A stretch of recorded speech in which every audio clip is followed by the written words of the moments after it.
Hi hello வணக்கம். வாங்க சொந்தங்களே, இன்றைக்கி ஒரு ஸ்பெஷல் டிஷ் செய்ய போகிறேன். அந்த டிஷ் யாருக்காக டெடிகேட் பண்ணுறேன் அப்படின்னா, நம்ம தம்பி ராகுல் டிக்கிக்காக. தம்பிக்கு பிடிச்ச உணவு. இப்போ நம்ம தம்பி நம்ம கூட இல்லை. தம்பி நம்ம கூட இல்லைனாலும் தம்பியோட நினைவுகள் என்றைக்கு நம்ம கூட இருக்கும். தம்பியோட ஆத்ம சாந்தி அடைய இந்த டிஷ்ஷு, இந்த வீடியோ விளாக டெடிகேட் பண்ணுறேன். எல்லோரும் பாருங்கள், சப்போர்ட் பண்ணுங்கள். வாங்க மக்களே, இந்த டிஷ்ஷுக்கு தேவையான வெங்காயம் தக்காளி எல்லாம் வெட்டி ரெடி பண்ணிக்கணும்.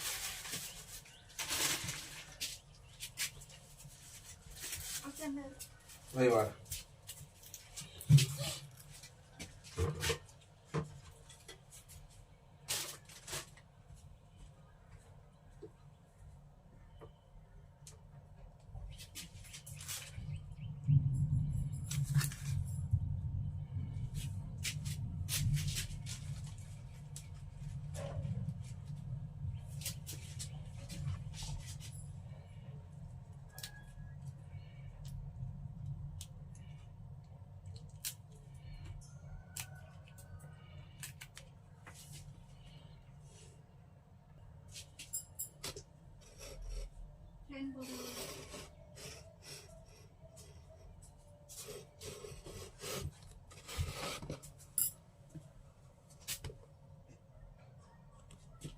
இப்போ வெங்காயத்தை கட் பண்ணிக்கிறோம்.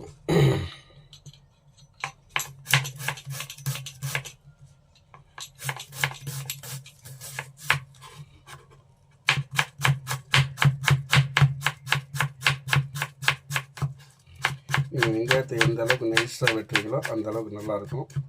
வதங்குறது சீக்கிரம் வதங்கும்.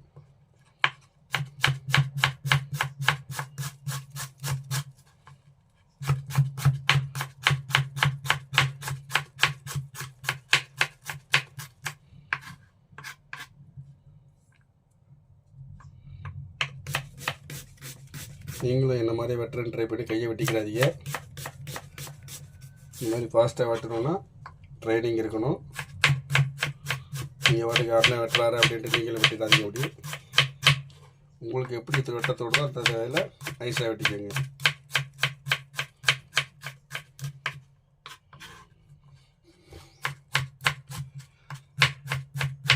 தம்பி ராகுல் டிக்கி வெங்காயம் வெட்டும் போது அப்படி தான் கண்ணு கலங்கினார். எனக்கு கண்ணு கலங்குது. காரணம் வெங்காயம் அள வைக்குது. வெங்காயத்தை வெட்டியாச்சு. இப்போ தனியாக ஒரு பிளேட்டில் எடுத்து வச்சிடலாம்.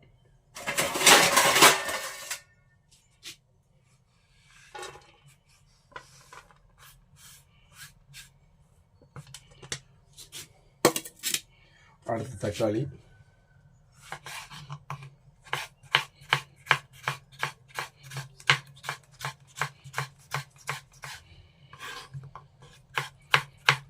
தக்காளி முடிஞ்ச அளவுக்கு நைஸாக வெட்டிக்கங்க.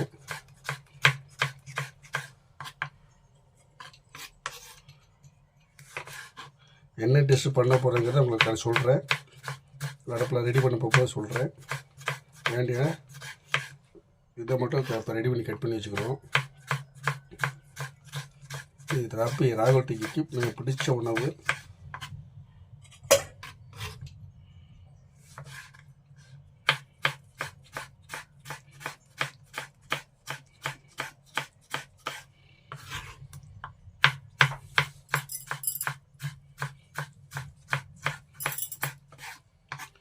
தக்காளி வெட்டியாச்சு.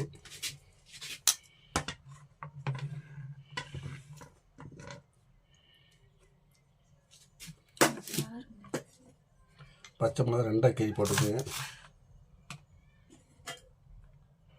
உங்களுக்கு காரம் எவ்வளோ தேவையோ அதை போட்டுக்கலாம். நான் ஒரு 5 மிளகா போடுறேன். இந்த மசாலா வேறு போடுவோம்.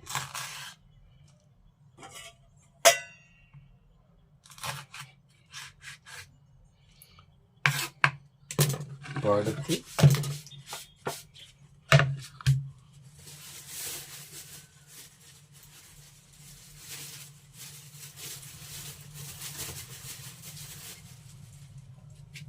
எங்க நம்பர் ஓடுது.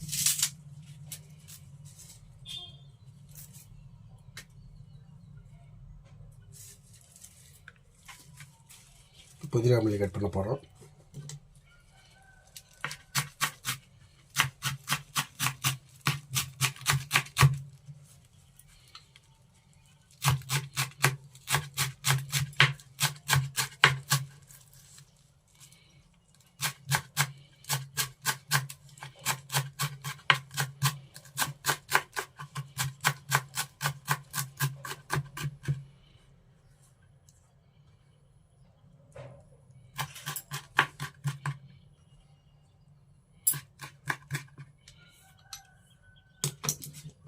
மல்லி கட் பண்ணியாச்சு.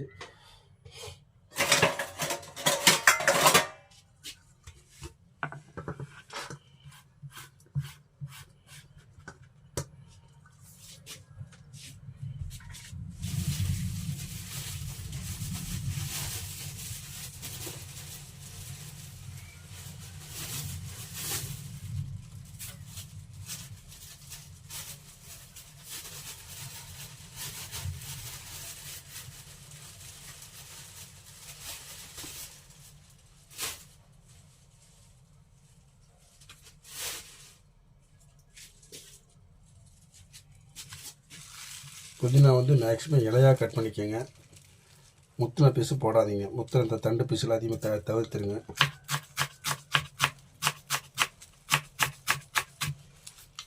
இல்லை அப்படி வெட்டி போட்டிங்க அப்படின்னா நல்லா சுட்டில் நைஸாக மிக்சியில் போட்டு அடிச்சிருங்க. அடிச்சிட்டிங்கன்னா பிரச்சனை கிடையாது.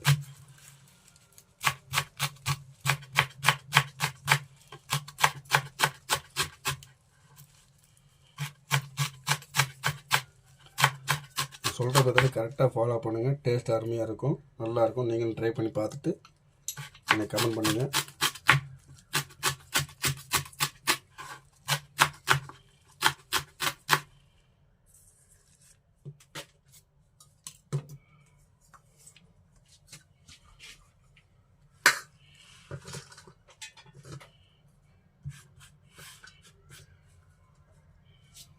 அரைச்சாச்சு, வெட்டியாச்சு.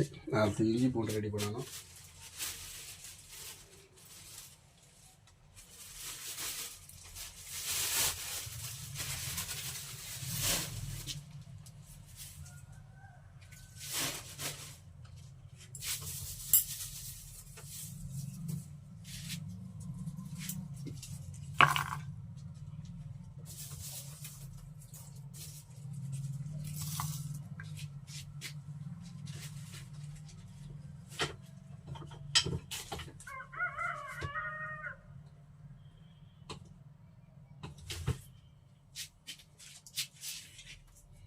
இஞ்சி கழுவிட்டு வா.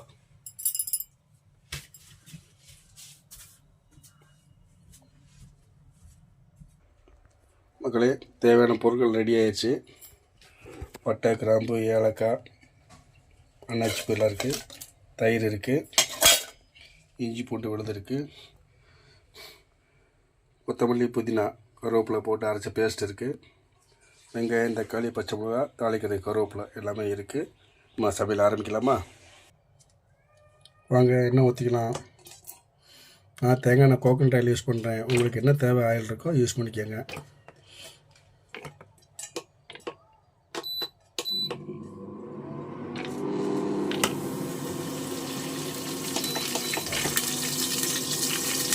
நான் பண்ணுற சமையல் வந்து கிட்டத்தட்ட ஒரு 3-4 பேர் சாப்பிட்ற மாதிரி ஒரு நேரத்துக்கு.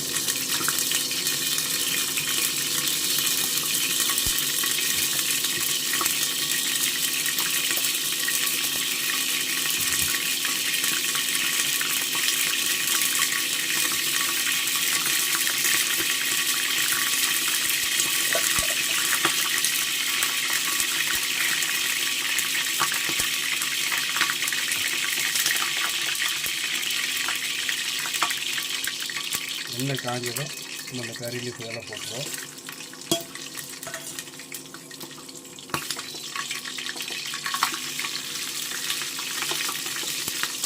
நல்லா கொஞ்சம் பொன்னிறமாக வரட்டும்.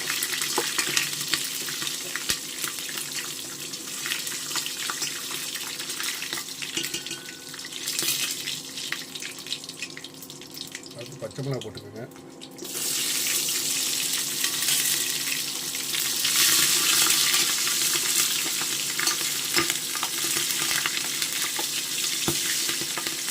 கருவேப்பிலை போடாதீங்க. வெங்காயம் தக்காளி போட்டதுக்கப்புறம் கருவேப்பிலை போடுங்க. பச்சைமிளகா போடும்போது லைட்டாக கொஞ்சம் வெடிக்கும், பார்த்து உஷாராக இருந்துச்சுங்க. அடுத்து வெங்காயத்தை போங்க.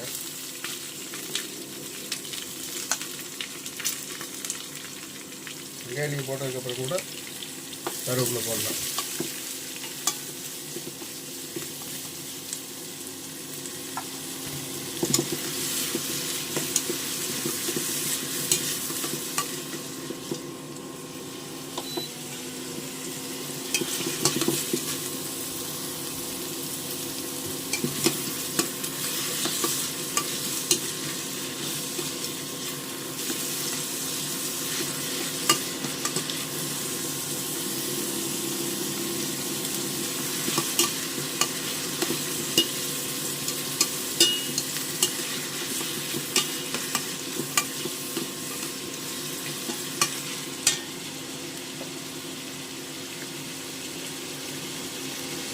இப்போ கருவேப்பிலை போடுறோம்.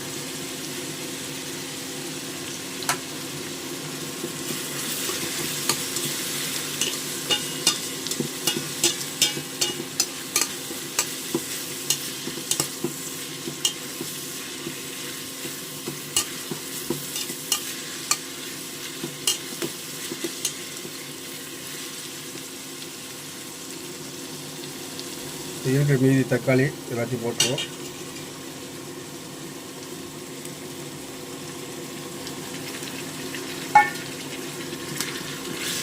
இதெல்லாம் வதங்கினதுக்கப்புறம் நீங்கள் இஞ்சி பூண்டு பேஸ்ட்டு போட்டிங்கன்னா அடி பிடிக்காது. நீங்கள் ஸ்டார்டிங்கில் இஞ்சி பூண்டு பேஸ்ட்டு போட்டிங்க அப்படின்னா சட்டியில் உட்கார ஆரம்பிச்சிடும், நல்லா இருக்காது. அதனால் இதெல்லாம் போட்டு ஃபஸ்ட்டு ப்ரிப்பேர் பண்ணிவிட்டு அதுக்கப்புறம் இஞ்சி பூண்டு பேஸ்ட்டு போடுங்க. இது நீங்கள் புரிஞ்சுருப்பீங்க என்ன டிஷ்ஷு செய்ய போகிறேன் அப்படின்ட்டு. தம்பி ராகுல் டிக்கிக்கு பிடிச்ச க்ரீன் எம்டி பிரியாணி தான் பண்ணிக்கிட்டு இருக்கிறேன். பாருங்கள், பார்த்துட்டு நீங்களும் ப்ரிப்பேர் பண்ணி சாப்பிட்டு எப்படி இருக்குன்னு கமெண்ட்டில் சொல்லுங்கள்.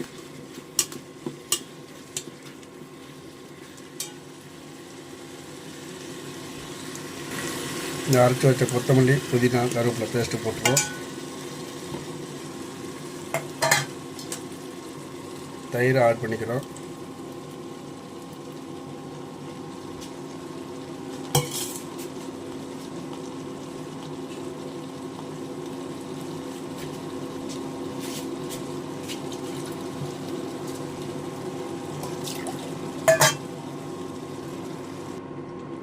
இப்படி எலுமிச்சை பழத்தை புழிஞ்சிருவோம். 4 பேருக்கு ஒரு அரை எலுமிச்சை பழம் புழிஞ்சால் போதும். ரொம்ப பெரிய பழமாக இருந்துச்சுன்னா ஒரு அரை எலுமிச்சை பழம் புழிஞ்சாலே போதும். ரொம்ப புளியக்கூடாது. நம்ம புழிஞ்சிங்கன்னா ஒரு மாதிரி புளிப்புத்தன்மை எடுத்துடும், நல்லா இருக்காது டேஸ்ட்டு.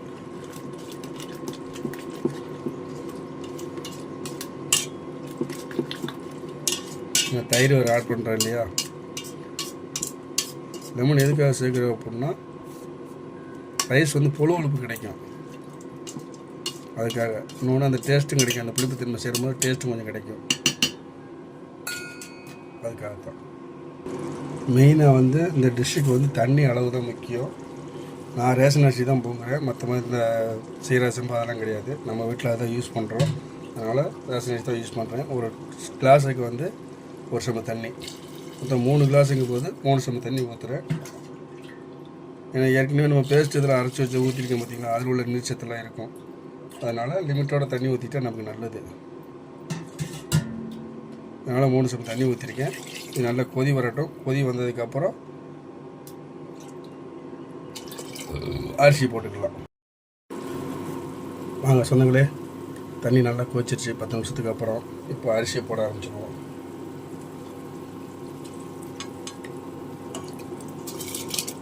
போடும்போது பார்த்து மெதுவாக போடணும். தண்ணி கையில் தெரிச்சிருச்சுன்னா, சுடு தண்ணி பட்டுச்சுன்னா அவ்வளோதான், பொக்கில் வந்துடும். அதனால் பார்த்து நிதானமாக பொறுமையாக போடுங்க.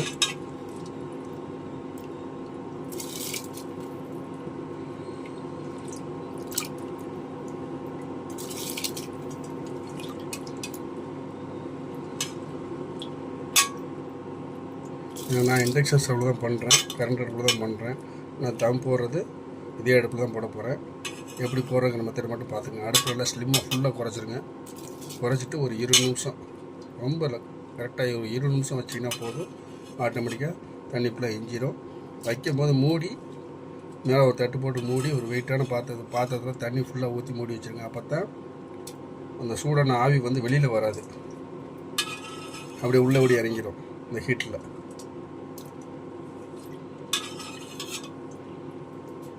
அரிசி போட்டாச்சு. அரிசி போட்டுன்னு ஒரு 1/4 மணி நேரம் கொதிக்கட்டும். கொதிச்சு தண்ணி லைட்டாக வத்துற கண்டிஷனில் தான் போட்டுருவோம். போட்டு விட்டு சாதத்தை ஒரு கிளறி விட்டுருங்க.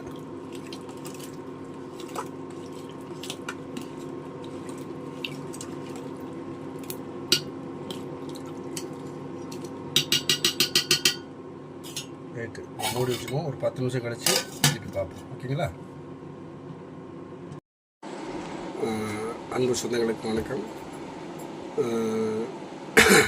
ராகுல்டிக்கு இப்போ நம்மளோட இல்லைனாலும் அவரோட நினைவுகள் எப்போயும் நம்மகிட்ட இருக்கும். அதேமாரி அம்மாவுக்கும் சொல்லிக்கிறேன், கவலைப்படாதீங்க. ராகுல்டிக்கு எப்போயும் நம்ம கூட தான் இருக்காங்க. பத்தாவதுக்கு தம்பியோட ஃப்ரெண்ட்ஸ் நிறைய பேர் இருக்காங்க, கோடிக்கணக்கான பேர் இருக்காங்க, சப்போர்ட்டாக இருப்பாங்க. தைரியமாக இருங்க, கவலைப்படாதீங்க, நிம்மதியாக இருங்க. இதுக்கு மேலே நான் என்ன உங்களுக்கு ஆறுதல் சொல்லுன்னு தெரியல. தம்பி ஆத்மா சாந்தி அடைய எல்லாம் உள்ள இறைவனே பிரார்த்திக்கிறேன். நம்ம எல்லாரும் பிரார்த்திப்போம். எப்படி இருக்குன்னு சொல்லுங்கள்.